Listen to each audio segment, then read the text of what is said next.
Greetings from the K-Base. Today I'm mostly thinking about an album created 21 years ago in Britain by a band that came to be known as Gomez. And that album is Bring It On. It's their first album, the first of many.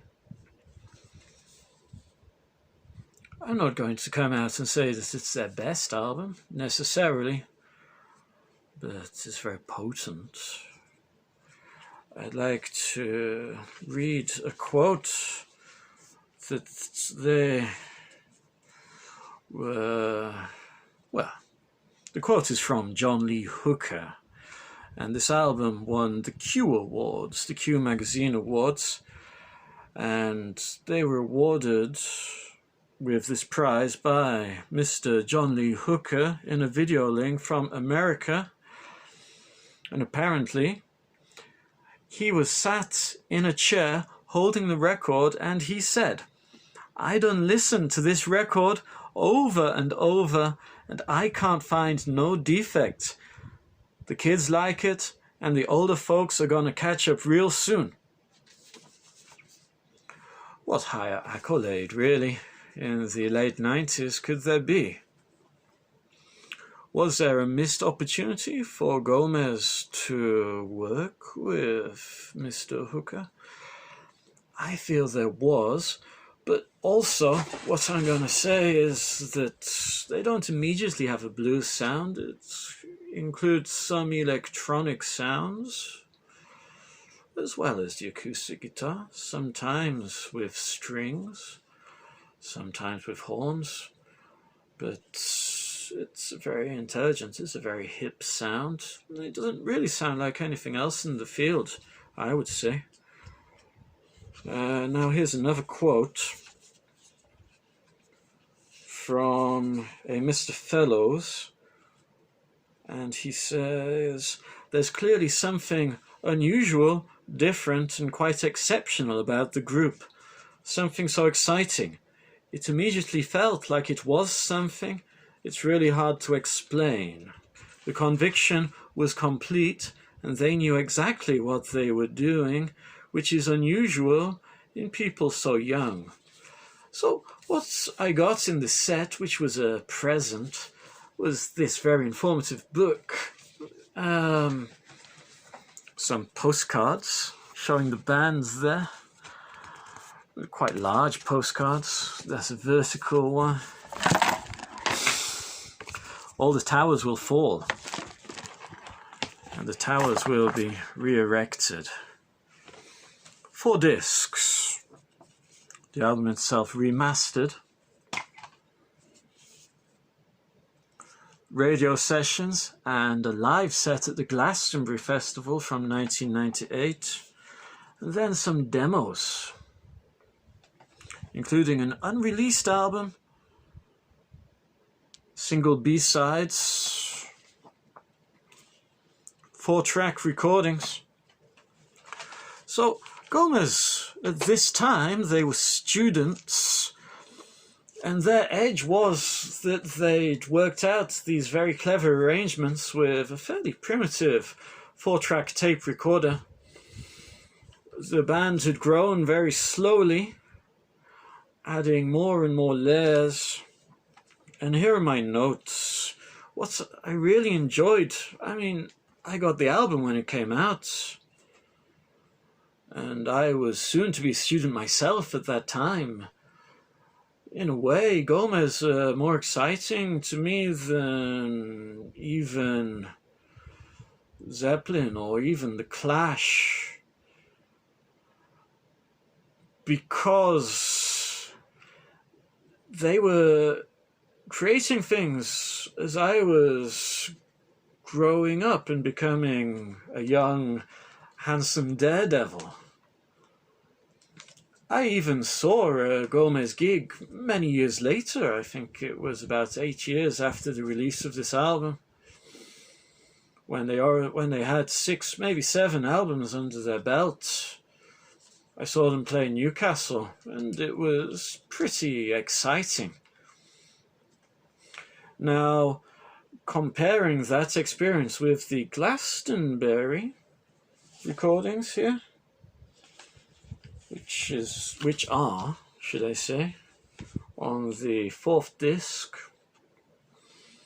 I think when they were just hot out of the recording studio, they were a bit more maybe wide-eyed, a little bit less sure of themselves. They had the fire in the bellies. And yes, really delicious. If I had to compare them to other groups, when you think of groups that come into things as teenagers, I mean, there's the British band Free, Paul Kossoff, Paul Rogers, All Right Now, Rabbit Bundrick. This band isn't really driven by a virtuoso instrumentalist as such. It's got a very deep voice, you know, and you think of maybe they're not copying the Doors, but the cerebrality of it, a slightly Doors feel, and the Glastonbury set included Soul Kitchen, which I believe wasn't there in 2006 when I saw them in Newcastle. But yeah, it's great. I'm not saying they're like the Doors, I'm just saying perhaps a similar energy. And what intrigued me was the acoustic songs of the demos. Now, back here, Sheffield Tapes, December 1996. We've got Free to Run, Unknown Legend, Get Miles, Mean Old World. Now, Free to Run and Get Miles made it onto this first album. Future Legend and Mean Old World seemed to disappear. Now, let's see if I can just prop this up with a banana. It's going to do the job. Those are also great songs. You know, what could have happened if they'd been harnessed at that particular point? I want to end this review or appraisal with something that I thought was a bit harsh. This album won the Q Award in 1998. It won the Mercury Prize too. They went on Jools Holland at the same time as David Bowie. David Bowie saluted them, said that their music had turned him on, gesturing to a giant piece of artwork, just like this. And some people created a term, doing a Gomez, which is to say coming out and winning all the awards with the first album and then really going nowhere. That's the idea, which I protest against. As they released albums, I kept on getting them. The second album, Liquid Skin. The third album was Abandoned Shopping Trolley Hotline. And then later on, In Our Gun was one of them. How We Operate, bit of head scratching.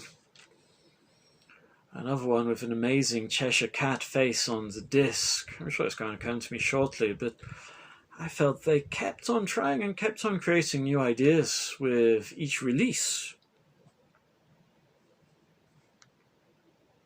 And that's all that matters to me. I don't care if they won awards. I don't care if they hit #1. They had this energy and this intelligence. The last album, A New Tide, I felt when it got to 2009, you know, the 10th anniversary as it were, it began to sputter a little bit. But now, Gomez are back, and they're performing, they're touring again, And that's really great news. I say, come to Japan, because otherwise I'm probably never going to see the group on this tour. I'd love to see them. Is there a way forward? Is there another album?